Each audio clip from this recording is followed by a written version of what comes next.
Thank you all very much for coming today. Thanks as well to those of you who are joining us on VC. My name is Matt. I'm one of the folks here who works on our space-related products in our 20% time, Moon, Mars, Sky, and so forth. I'm here today with the great privilege of introducing an astronomer extraordinaire who works at the Vatican Observatory, here to talk about that relationship between science and religion and the practitioners of both. Is Brother Guy Consolmagno, who is astronomer at the Vatican Observatory and author of a number of books and papers and so forth, both related to astronomy and to the relationship of science to religion. There are a couple of his books down up front if you want to take a look and learn more about what he's talking about. Without further ado, I give you Brother Guy Consolmagno. Thank you. Thanks for having me here. And that's the techie question. How does it work? Well, you know, if you're going to talk to techies, you go where the techies live. So in April and May of 2005, I was doing a Jesuit program called tertianship, which is a kind of spiritual sabbatical that Jesuits take after you've been in the order 15 years or so. And so I actually moved up to Santa Clara University. You recognize this is Silicon Valley. You could probably see yourself there. I spent 6 weeks driving up and down US 101 between San Jose, San Francisco, interviewing friends and friends of friends and friends of friends of friends, scientists and engineers, anybody who said that they'd be willing to talk to me about their religious beliefs or their lack of belief. I probably talked to about 100 different techies at the time. And out of that, I collected 25 stories that are in the book, and I want to share some of them with you.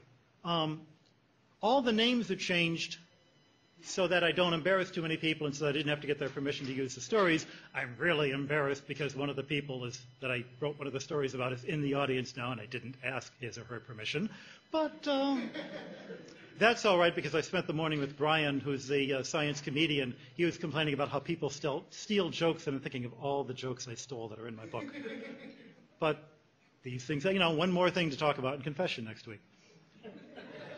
The names have been changed, and they're in alphabetical order in the order in which I interviewed people.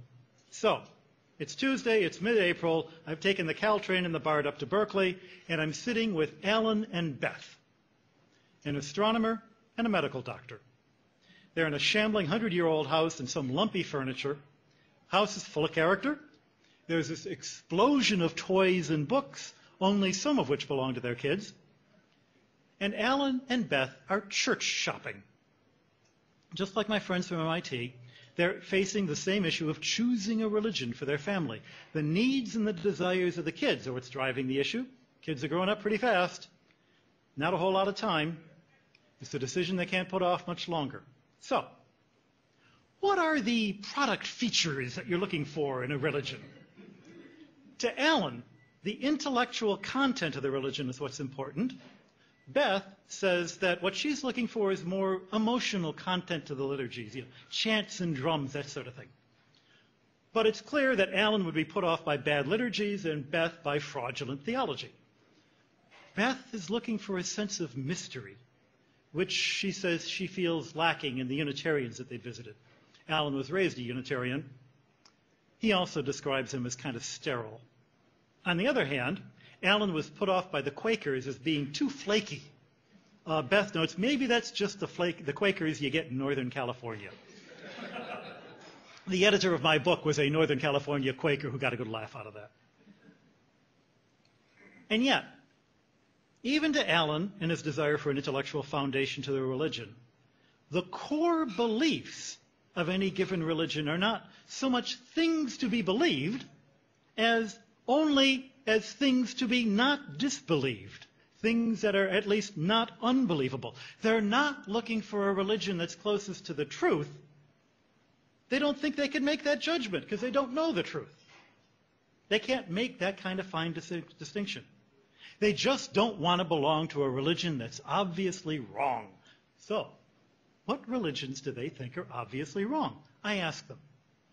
Since that interview, I've gone around, asked people all over. I'll ask you guys.